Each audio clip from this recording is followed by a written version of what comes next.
find my password, and I've done all the things that they ask to, to try to reactivate your password, but nobody ever replies. Wait, I'm sorry. CKUA Radio? Yeah. That's it? Yeah, you're good.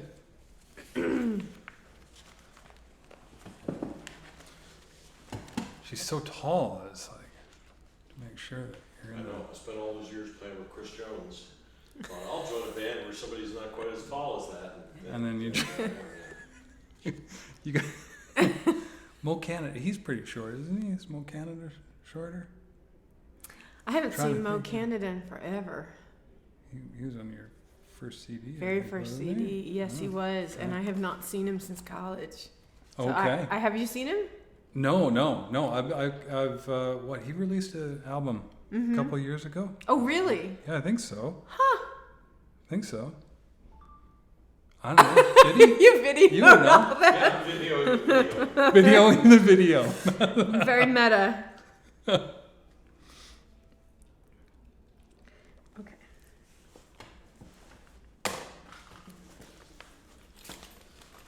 I got my cheat sheet, so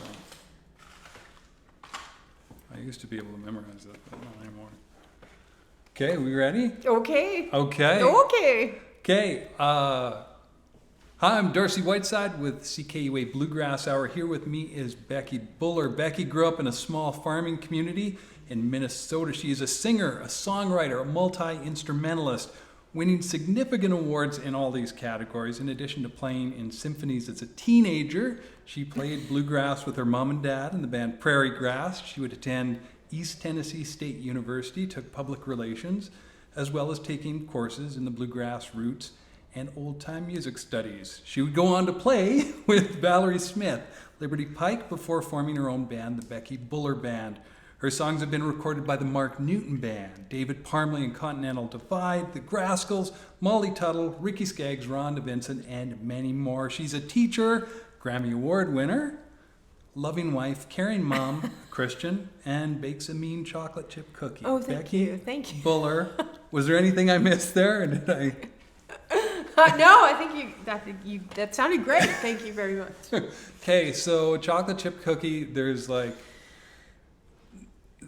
flour, there's the egg, and then vitally is like the chocolate chip to dough ratio. Yeah, as many chocolate chips as possible. Okay, and so also you're cram as many. Real butter, but then also butter flavored Crisco.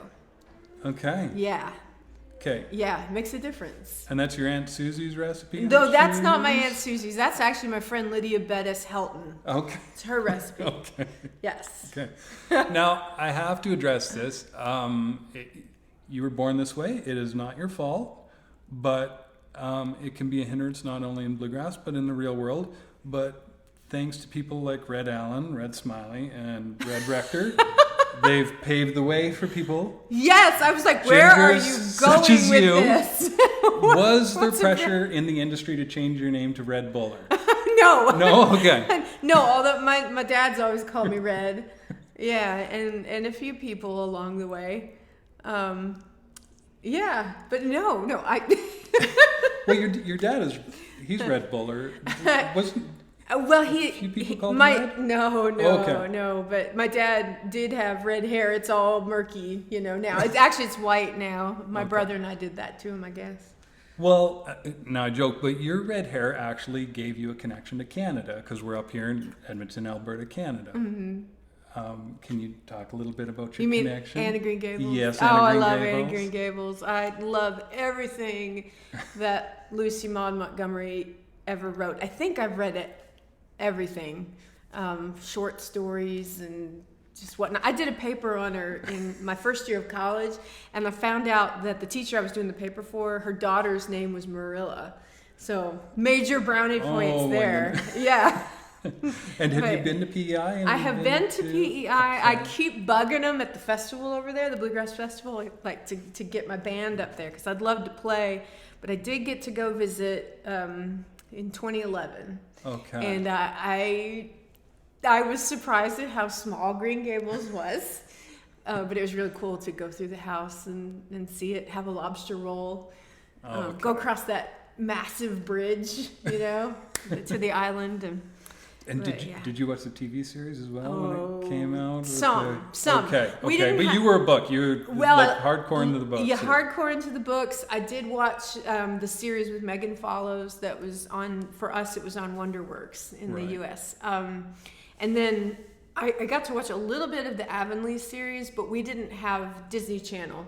And that was the channel that you could get it on in the States. And so I seriously have been thinking of asking for Christmas, asking my husband and my daughter to get me the box set of the Avonlea series because I want to see it. And it's not on a streaming service that I've found, but I think I can get it on DVD. But I have to say, before we get off this subject, my favorite. You can probably talk about this for an hour. Right, yeah. But my favorite Lucy Maud Montgomery book beyond the Anne of Green Gables series is The Blue Castle. Okay. I love it. Okay. I just read it again, literally like 2 months ago. It's so good. That's awesome. I'm just checking to make sure. I'm sure it's running. Okay, we're good. I do want to. Should have done this before.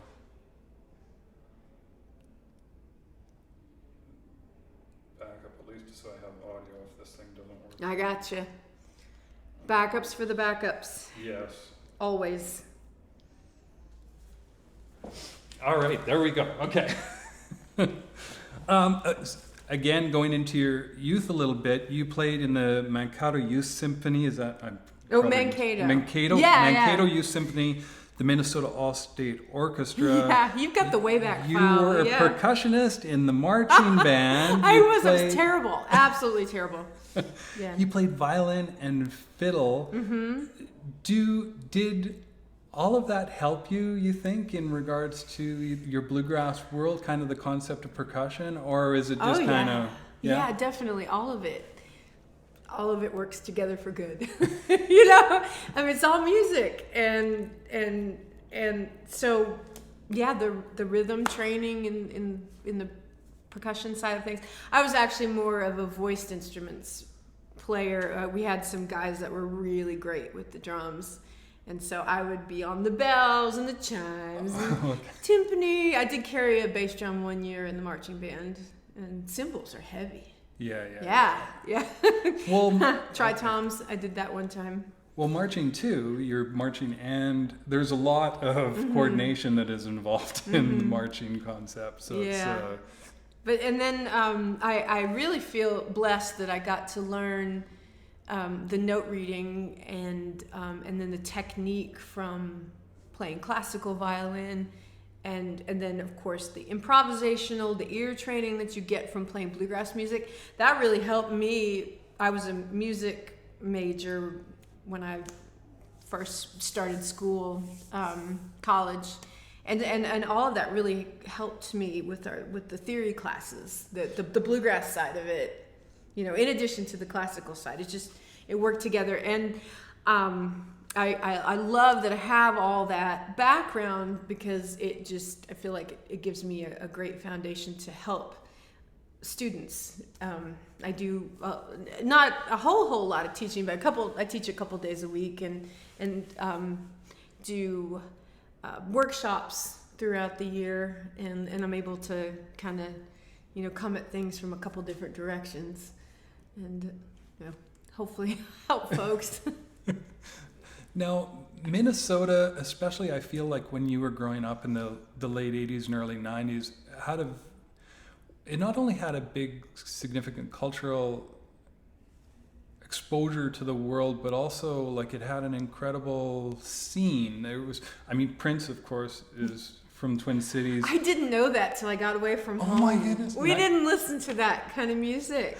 Well, 1991, the Twins win the World Series. Yes, I got to go to one of the games in that series. Okay. I had a pink sweatshirt with this gray teddy bear on it, and the bear was wearing a Twins jersey.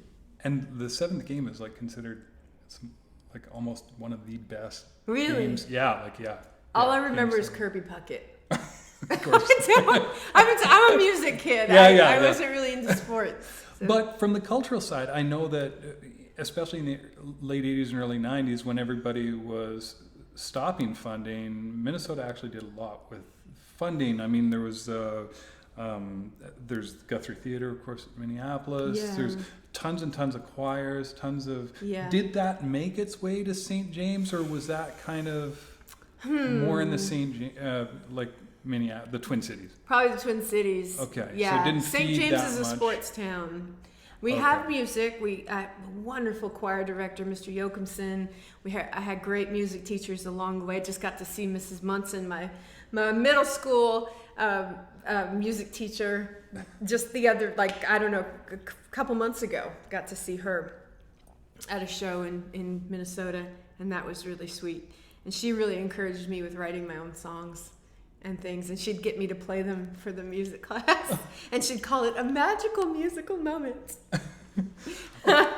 So growing up, I mean, you read not only Anne of Green Gables, but you read Lord of the Rings. Oh, yeah. Still regularly read Lord of the Rings. I Oh yeah, believe. yeah. Every couple of years or so, I'll go through them. You were in PSEO, the post-secondary enrollment. Yes, I went to college a year early. Went to Gustavus Adolphus in St. Peter, Minnesota, and then I transferred down to East Tennessee State University in Johnson City, Tennessee, which that was my plan all along, was to go to Tennessee to school. So I don't mean to be disparaging, but it sounds like you were a little bit of a nerd. No, I'm still a nerd. Self-professed homebody. Sure, definitely a homebody, yeah. So, but you also had this other side where you were competing in fiddle contests. Oh, I hated going that. on stage onto... I hated that. They made me physically sick. I never wanted to do the contest side of things. That was kind of more my parents making me do that. That's what I remember now. Looking back, I'll have to ask them what I said in the moment, but I do remember getting sick. I loved being on stage in a band situation, and I still do. Although with the pandemic, it forced me to work harder on playing as a solo and then also as a duo with Ned, and get more comfortable in my own skin with that. Being a band leader has been a rough go for me. I've always had wonderful people around me in the band, and I'm really blessed that way. But just being out front, and I'm still an introvert. I'm still a nerd, and there's just the administrative part, the leading part. That it's hard. It's hard for me. It just takes a lot of energy and. Yeah. So when you were on stage, did you want to play the role of the side musician much more? Is that how you saw your Yeah, role? and I was talking to my brother earlier this week. Both of us are this way. Okay, your brother is a musician himself. He plays guitar, and he's also a pastor. He's a pastor, Okay, yeah. yes, which we're all like, whoa, you a pastor. But I'm so proud of him. Yeah, he's been a pastor for 10 years. He's a Evangelical Lutheran Church of America pastor, ELCA. But both of us are like, we're more servants. Like, we're in like servant's heart. I mean, we like to be in there helping people, putting other people forward, helping them do what they do. And so it's a little hard for me to step out front. But. Well, it's surprising that both of you took that role of stepping out in front and being in front positions in... We're neurotic, I guess. I was painted into a corner. I worked for Val for 10 years, Valerie Smith and Liberty Pike, and then I took a little break, and we were hoping we'd have kids, but we got pregnant with Romy, and then, because I'm nuts, I took a job with Darren and Brooke Aldridge for a couple seasons. Right. Yeah. They called me needing a fill-in player. I was like, well, yeah, I'm happy to fill in. And then they offered me the job, and Jeff was like, well, you just do whatever you want to do because you're going to do it anyway. So, but that was really fun. They are such great singers, good people. So boy. This is an interesting, because we're at the Blueberry Bluegrass Festival, and both Becky Buller Look is at- in here. Look at oh my gosh. And Chris Jones, who is playing at the But festival. also Daniel and and Wes. Steve. Yeah. So, Daniel and Wes play in my band, and Steven is my producer. yeah. Steve with his wife, Jana. Mm-hmm. I'm a bit of a nerd as well. So it's like you have the connection to a lot of my bluegrass nerd things, which like the Czechoslovakia bluegrass, which Oh I'm my like gosh, hardcore into. The scene is so great over there. Some of the best bluegrass ever is coming out of ETSU, there. I nerd out as well. Yeah. So it's like, yeah. Oh, we And then- all just look like babies. All of us. You Even all- Chris Jones. Well, and I do want to state something in here, which I have highlighted. So it's talking about the fact that each member of Liberty Pike takes a role in stepping on the stage and taking lead vocals. Mm-hmm. And in Bluegrass Unlimited, it says specifically that lead vocal turns taken by fiddler Becky Buller and guitarist Stephen Mogan, each of whom exhibits enough talent to be thought of as potential band leaders in their own right. So even back in 2003, there were people that were able to identify you as a potential band leader. Did you see yourself as a band leader? No. Even at this time? No. You did not No. see yourself?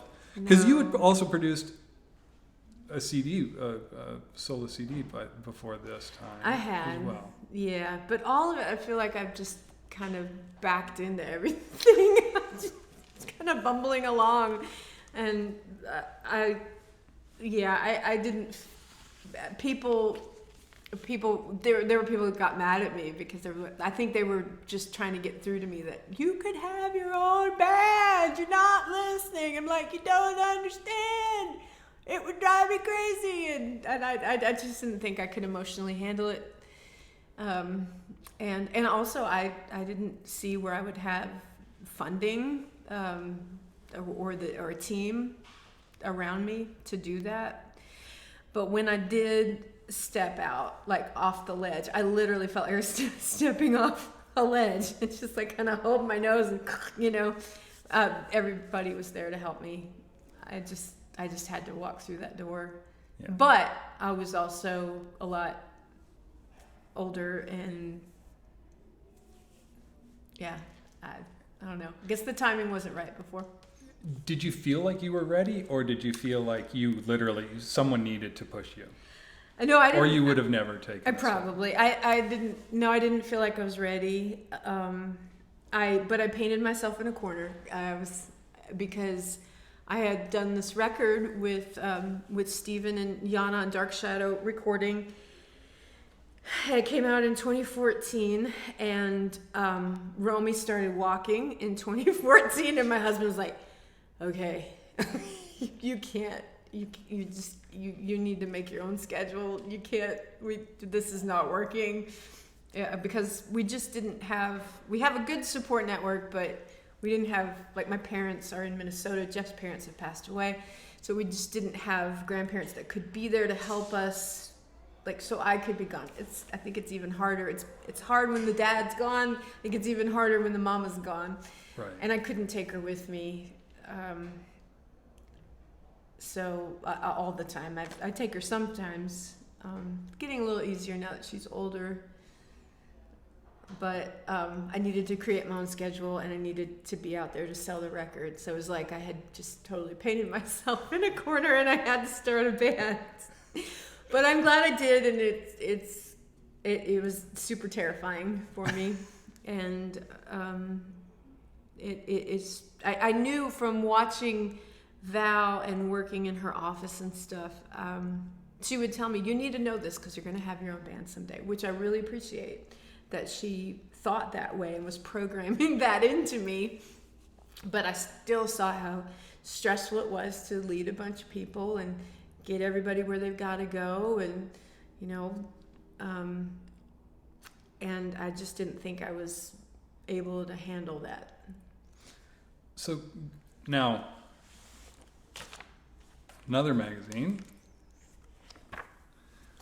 which is Becky Buller. I look even from nerdier. East Tennessee State University. Nerdier and nerdier. when you went to Who wrote that one? Mark Rutledge, yes. Yeah, Mark Rutledge. Mm-hmm. When you went to ETSU, you took public relations. Do you feel that the public relations helped you in regards to your role as band leader? Maybe. I used the public relations stuff, of course. Well, I mean, all along I've been using it, working in Val's office. And now, of course, the marketing and PR and all that is so different. I mean, it's still the same thing, getting The your foundation name. is the same. Foundation's the same, but the tools are different. And so I've learned a lot just watching Rhonda Vincent. It's just so crazy. Some of the stuff I'm like, no, you didn't, you did. Oh, no. But, I mean, she is on the socials all the time and really working it, and people love her. And people love the stories. That's been fun, like developing storylines. Like I have this traveling trout, which is a giant trout pillow that just goes with us all over the place. Well, not to Canada, because that, I'm not, that would have been too much. I needed to carry my fiddle on and not the trout. But, and people enjoy the traveling trout. The trout was even on a poster, one of our station in posters. Well, and you did the video, the Jedi video with that was amazing. That was CJ. The poor Ramble Boys are here, so I'm accessing the wrong last name. CJ Garskoff. He's our former sound engineer, and he was really good with video editing, so he made all that happen. That was fun. So. Now, you've talked about Valerie Smith, and I know Rhonda Vincent has played a significant role in regards to, well, she covered my wife's favorite song, Fishers of Men, which is a phenomenal song. But also, I know she has mentored. Now that you're in this position, I've seen videos of you with Sierra Hull. Have you been approached by younger bluegrass musicians that were possibly in your place, or that you see that maybe they need the push as well, or some assistance? Oh, I'm always up for paying it forward. I always have been. So many people have helped me along the way, and I'm always happy to give back. I've always been involved at IBMA. I'll at the convention. I will be doing the mentor sessions again, where people come and they have 15 minutes with me, and we just talk about whatever questions they have about songwriting or publishing or any of that kind of thing. Or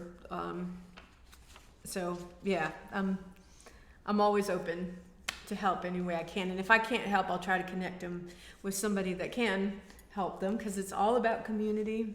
We're all in this together. Let's float all the boats. Going a little back, I'm jumping a little bit, but going a little bit back to ETSU, an amazing program that Jack Tottle started. Raymond McLean joined, I think, midway through your year. I want to say that he came in my senior year. 2001 or something. I think so. Yeah, 2000 to 2001, and then he was assistant director for a bit and became director, and then Professor Dan took over. Yes. Yeah. Professor Dan. Now, what I'm kind of interested in asking is, what do you think that, because you grew up in a bluegrass and music world as well, however it was in Minnesota, St. James, and then all of a sudden you go to Kentucky to this bluegrass world, what did you really learn there? And then now that you've been with Liberty Pike and forming your own band, what do you wish that they had taught you? So being in Johnson City, Tennessee, was just amazing, because I became immersed in the culture that created this music. When Bill Monroe was from Kentucky, Earl Scruggs was from North Carolina. Lester Flatt was from Sparty, Tennessee. So, the music comes from Appalachia. I'm from the Plains in Minnesota. We got great music up there too.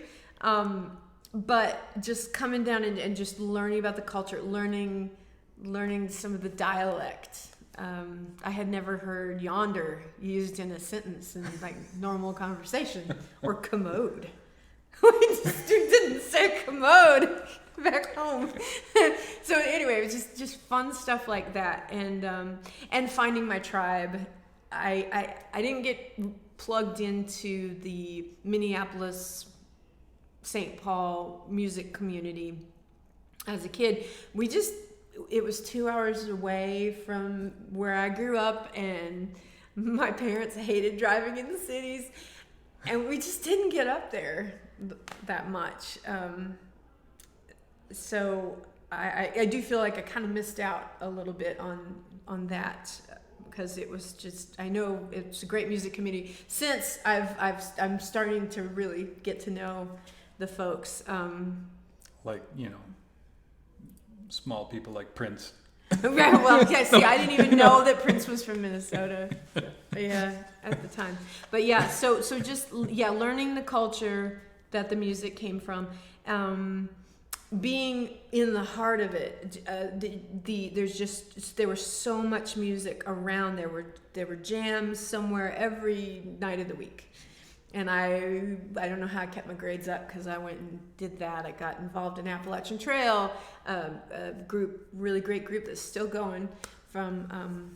They're based out of Fall Branch, Tennessee now, and traveled some with them. Got to do some National Folklife festivals. At the school, I do wish that they had some music business classes, but they have those now. Oh, okay. So when I was there, it was mostly, lessons, like history of country music, history of bluegrass music, performance opportunities. I think they might have maybe had a theory class for bluegrass musicians. I already came in with a bunch of like straight up music theory, so I didn't need that. I took lessons on guitar and mandolin. I took voice lessons. I think I did a songwriting class with Susie Gott, Segure. Played in the groups, a few of the groups. The ensembles. And the ensembles, yes. So yeah, but now, that was 97 to 2001, but the program really started growing, and under Raymond and even more under Professor Dan. Yeah. They finally found favor with the university, and it's crazy. The music department didn't care for the bluegrass department, because I guess it was just not real music or something. But then I think when the bluegrass program went under the umbrella of the Appalachian Studies department, right, then it was able to grow. And so now they have a state-of-the-art studio. People come from all over the place, professionals, to record there at ETSU. And they've got lots of courses with the music business stuff. They have Paul Schimminger, who's interim director of the IBMA, is doing a finance class over Zoom for finances for musicians. Anyway, they've got a really great thing going on over there. Just a time check with you, or yeah, are you still okay? Or yeah, I probably need to kind of wrap up. How much you got left? Well, I always have stuff, so it's that's fine. What I did want to ask you, so Jeff Haley, who is your husband, yes, he's a draftsman for aeronautical engineer. Mm-hmm. Now, is it true that one of your first dates you were wearing a World War II jacket with infantry pins? Yes. And did you actually know his background of being a huge nerd in that world? Oh, I did. Okay. I knew that, and so I'm like, oh, I'll wear this jacket, and maybe he'll like it.